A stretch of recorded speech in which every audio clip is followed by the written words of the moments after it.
Hey everybody, it's Tanner from Cruzely.com, and today we're going to be talking about the differences between new cruise ships and older cruise ships. Now, if you've been paying attention, it's like an arms race with the cruise lines. It's insane just the pace that new ships are coming out. A lot of cruise lines, they have one new ship a year, and each one's a little bit bigger and a little bit better, more things to do, more restaurants, more of everything. So that really begs the question to a lot of people: should I sail on these new ships, or are the older ships still good and fun to sail on? What should I do? So today we thought that we'd run through some of the differences that you'll find between the new ships and the older ships, and so we'll go ahead and we'll dive right into it. So the first thing that you're going to notice, obviously, new ships offer the latest and the greatest from the cruise lines. So ships are coming out fast, like we said, and you're getting tweaks and upgrades on your cruise experience with every new ship. So sometimes those tweaks and upgrades are small. You're getting, say, something like more electrical outlets in the cabin, which seems like such a small deal, but it's really big because older ships might only have one outlet. But it's not just small tweaks, it's huge tweaks. It's Carnival coming out with a roller coaster. It's Royal Caribbean having the tallest slide at sea.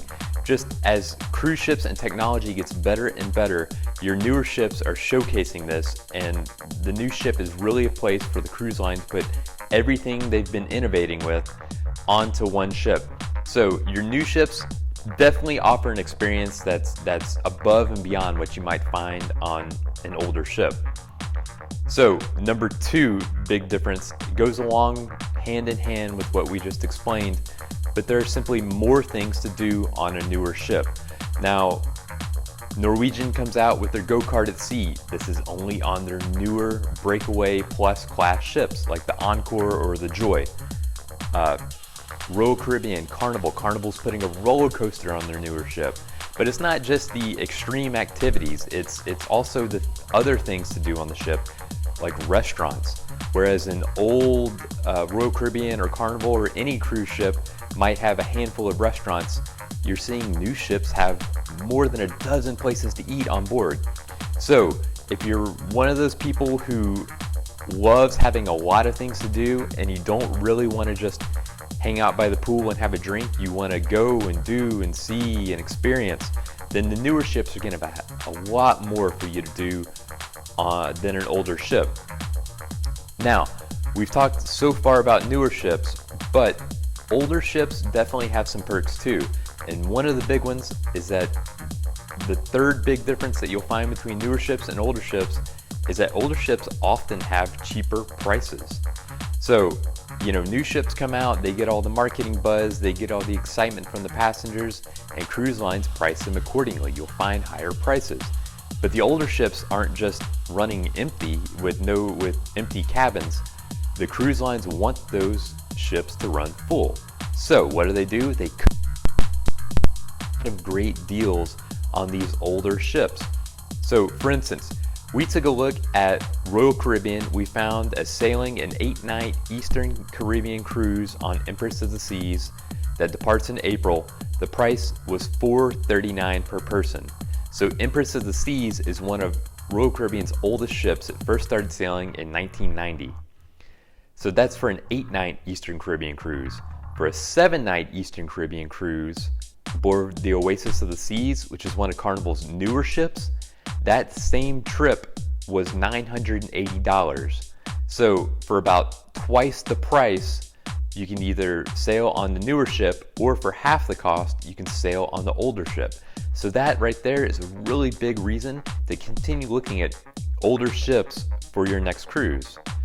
So one of the other perks, and one of the big differences that you'll see between new ships and older ships, is that older ships will often sail from smaller ports. Now, why is this a big deal? So if you're sailing from Miami or you're sailing from Galveston, awesome. You'll get the biggest and newest ships. Galveston has some slightly older ships, but a big port like Miami will have the newest and greatest ships. But if you don't live in the Miami area, then you either have to drive really, really far to get there, or you have to take a flight. And these flights, especially say you're a family of 4, you can easily drop $1,000 on flights alone. So when you have these older ships, a lot of times cruise lines will move them to smaller cruise ports, say like Mobile or New Orleans or Baltimore. And so what you get is with these older ships, you're able to get a cruise in your backyard to where you don't have to fly to a port in Miami, or you don't have to fly to Houston to get to Galveston. So that's a really strong perk of the older ships. Now, moving on, another difference between newer ships and older ships, you'll find that the newer ships often have more room choices than the older ships. So on old ships, you have your interior cabin, you have your ocean view, you have your balcony cabin, and then you'll have a suite. You have those same categories on a new ship, but there's also some different, say, themed areas on a lot of new ships. So for instance, Norwegian has the Haven, which is a sort of resort within a resort. It's kind of an exclusive area with only a few cabins that has their own pool, their own restaurant. It's really an exclusive area. On Carnival, you'll find the Havana suites that have exclusive use of a pool. These rooms are in a Havana sort of tropical style theme that's set apart from the rest of the ship. So you still have your same categories on newer ships where you can get a balcony room or a suite or an interior room, but you'll find that there are more options on newer ship with these different themed rooms. So far what we've talked about is quite a few perks for newer ships, maybe some perks for older ships, but you might still be thinking, hey, these newer ships sound fantastic. The older ships, they've been sailing for so long. One of the differences and one of the things to keep in mind is that these older ships are refurbished constantly, and they're refurbished at costs of hundreds of millions of dollars. Royal Caribbean just recently redid the Navigator of the Seas. It cost more than $100 million to refurbish this ship. So if you think of like a Las Vegas hotel that has people in and out of it year after year after year, it's going to get run down. It's the same thing with the cruise ship. So the cruise lines invest a ton of money into updating and refurbishing these ships so that they're like a nice new ship, only smaller. So the gap between the newer ships and the older ships may actually not be as big as you think it is because of these refurbishments. Now, another difference between newer ships and older ships is that obviously the newer ships are a lot bigger and they hold a lot more people. However, you might think that a older, smaller ship is for you because there's fewer people, but because it's smaller, it may actually not feel, it may still feel more crowded than a bigger ship. The bigger ships, yes, they sail with a lot more people than an older ship. However, they also have a lot more space, a lot more restaurants, a lot more deck room, a lot more public spaces. So we've actually found that the newer, larger ships, it's a little bit easier to find a spot that's out of the way, whereas some of the older, smaller ships we sailed on, they've actually felt more crowded to us simply because they're smaller, even though they have fewer people overall. Now, another big difference between newer ships and older ships is that you often find older ships will sail on shorter cruises. So a big new ship comes out, everybody wants to get on. A lot of times the cruise lines will sail these for pretty much a minimum of week-long cruises. You can occasionally find shorter ones here and there, but it's pretty much a rule of thumb. New ships sail a week or more on their cruises.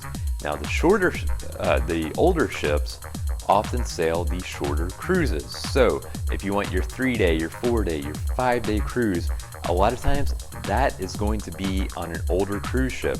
So if you're working around, say, a work schedule, you don't want to take as many days off, sailing on an older ship may fit your schedule perfectly, because you can go on a 4-day cruise over a weekend and only miss a day or two of work, versus if you sail on a new ship, you have to take off an entire week.